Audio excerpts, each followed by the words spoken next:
Want to say a massive thank you to our sponsors for today. They pay for all of this so that I don't have to, because I can't afford it. Who can? And shout out to the SKAO, the Square Kilometre Array Observatory. It's actually the world's largest radio telescope, being built here in Australia, WA, and South Africa. Got some mates on the project, and it's really, really cool. So thank you to our sponsors. Good morning, or afternoon. Good afternoon. Hi, my name is David Whebell. I am a consultant at Visagio. Now, I understand that this is a Saturday. We've all had a long week of work, and lunch is directly after me.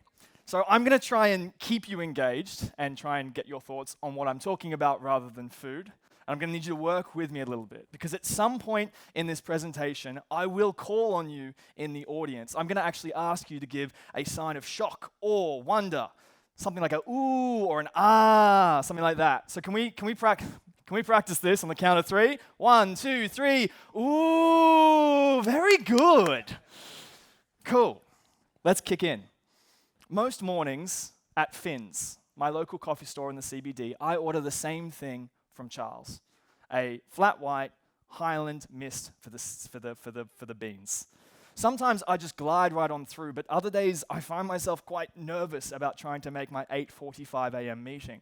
Now, ideally, I want to grab a coffee, take a seat in Hay Street, sit there and listen to the birds for 10 to 15 minutes before I head up to my stand-up.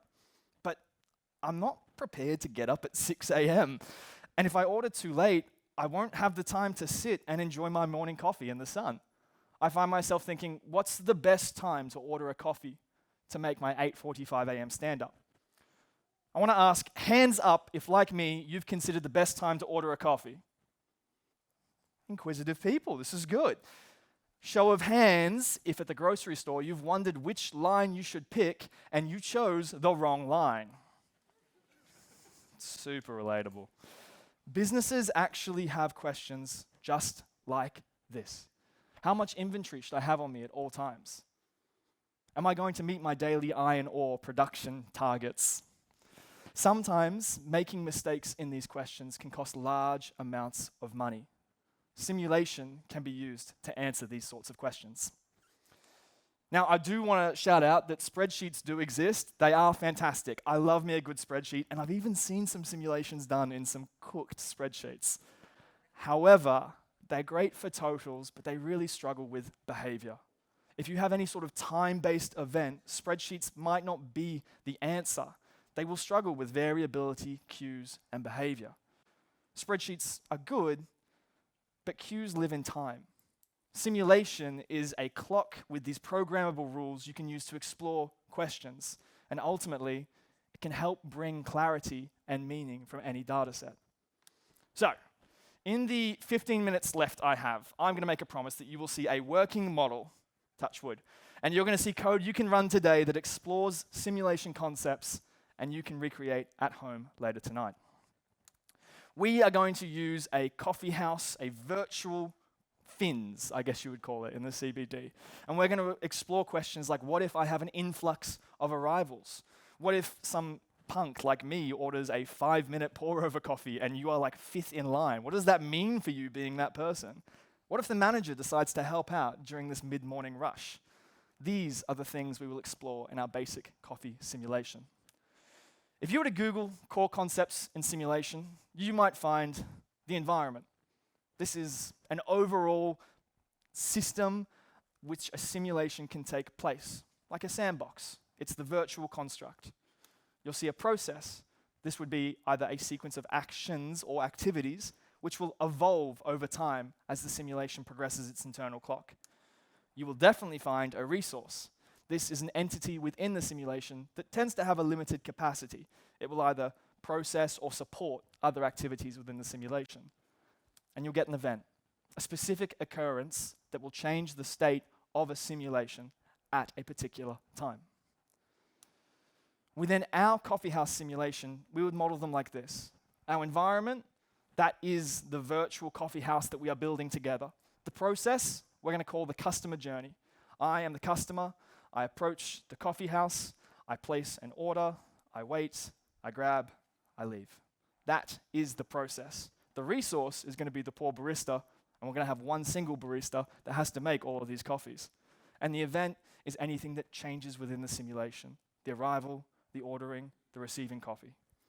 Now, I do want to reassure you, there is no advanced mathematics here. If you can run a for loop and have patience with Python code, you can use SimPy, an open source software, to build your own sorts of simulations. And you're going to see all 4 concepts in the next 6 minutes. So,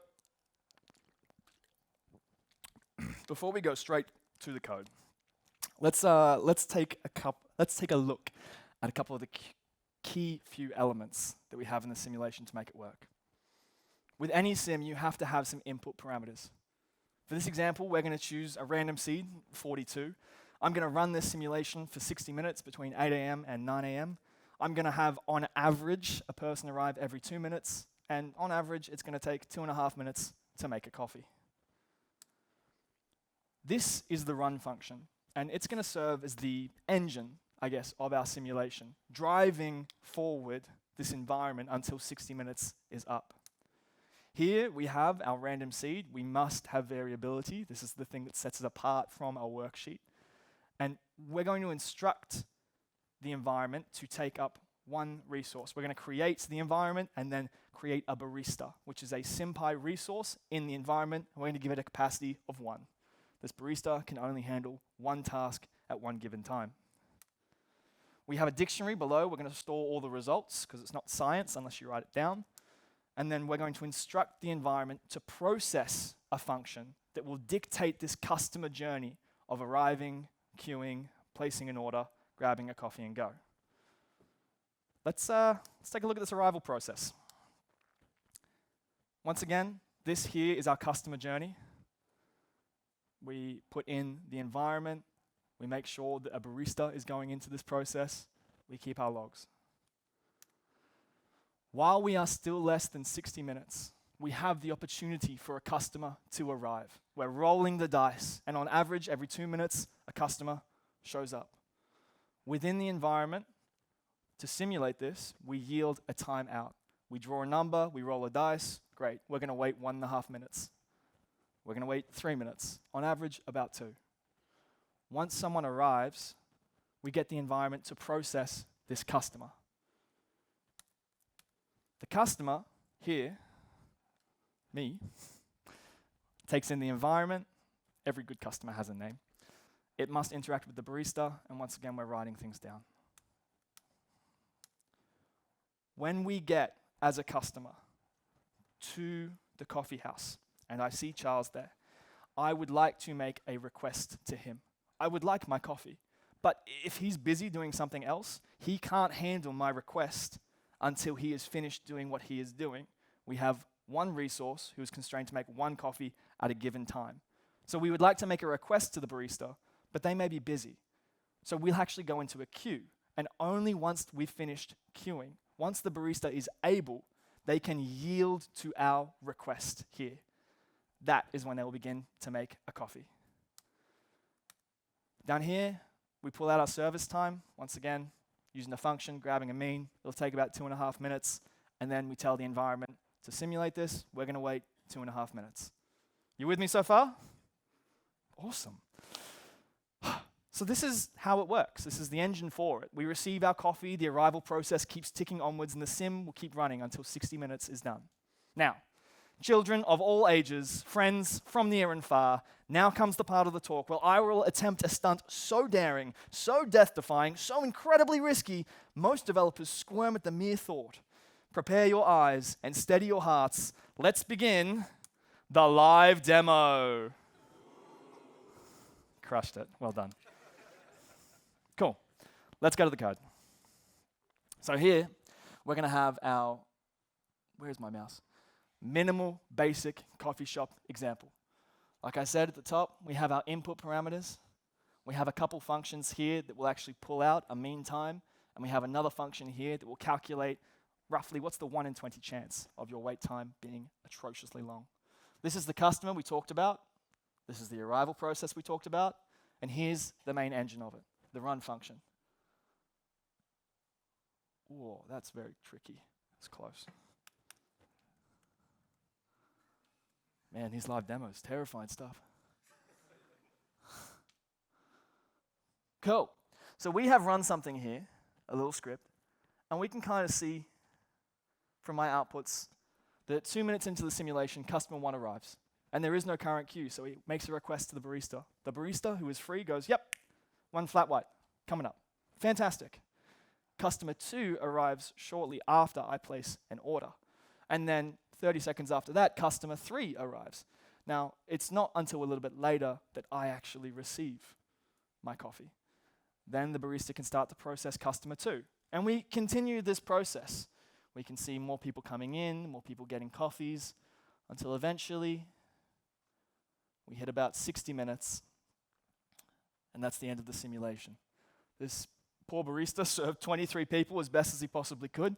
My average wait time was 7.5 minutes, and my 95th percentile, the tail end of the waiting experience, was, 15 minutes. And there was a queue of up to 13 people. Now, I do love numbers. As an ex-mathematician, love numbers. The thing I love more than numbers is pretty graphs. So here,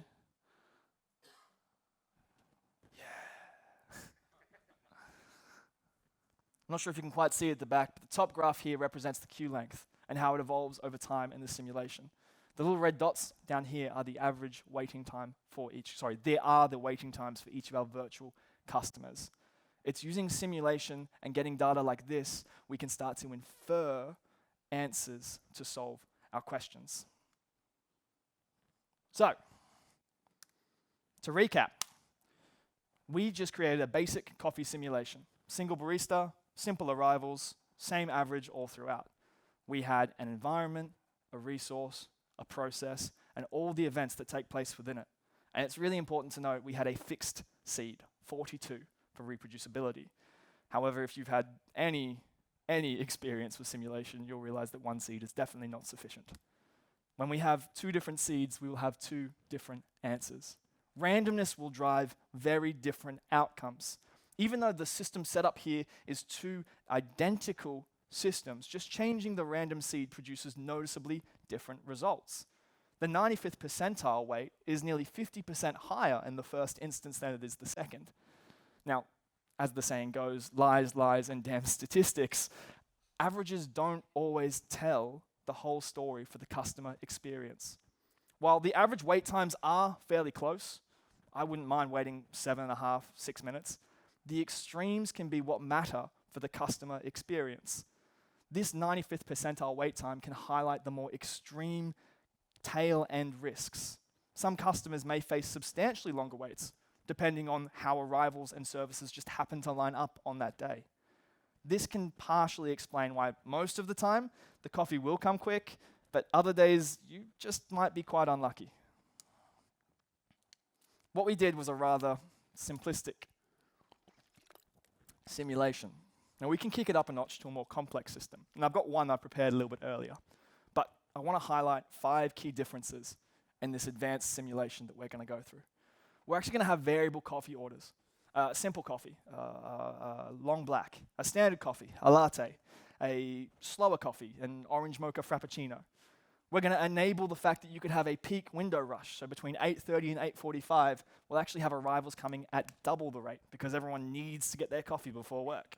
We're going to have a second barista during peak. The manager is off doing managerial things, but then he notices, the line's getting long. He's going to step in and help out.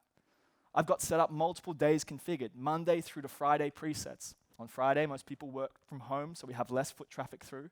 Monday, Tuesday, we're quite chilly this week, and so there's going to be more simple hot coffees. And in this instance, we're running multiple seeds. This is going to compile more accurate stats and avoid that randomness that gets injected by running few seeds. Here we go. Where's my mouse? So going through this up here, these are the parameters. There's a little bit of code all the way at the top, and we can take a look at this, or you can take a look at it later tonight. But we have the time we're simulating, 60 minutes, our seed, our base arrival rate, the peak arrival rate, which is double it. We're starting the peak at 8:30, finishing at 8:45, and we're letting our manager not come in to begin with. Here. when we run this, I can see I have a weekly summary for Monday, Tuesday, Wednesday, Thursday. Now, on Monday, I have a wait time of 365, but on Wednesday, for whatever configurable parameter reason, I've got 6.5 minutes, and I'm waiting potentially 14 minutes for a coffee. If we were to go in, I gotta close this bad boy here. Sorry, a graph popped up. If we were to go in here and say, yep, that is not it. Live demos, man. Cool. If we were to say, yes, the manager can step in as a second barista, we can see that we get slightly different numbers here. And our average wait time comes down. We would actually result in some graphs that look like this. I'm not sure if you can kind of see at the back here, but on the left, we have the average wait by day, Monday through Friday. And we can see that on Wednesday, there really is quite a large spread. We ran these across 50 seeds, and it's important to do some stats work on this to get the right understanding of what the data says. If you do ever want to talk to stats, please come see me afterwards. I love it. It's really cool. And for those at the back, we can see this is the queue length on the right-hand side. The green line is Wednesday. Wednesday's busy, and it's not working very well.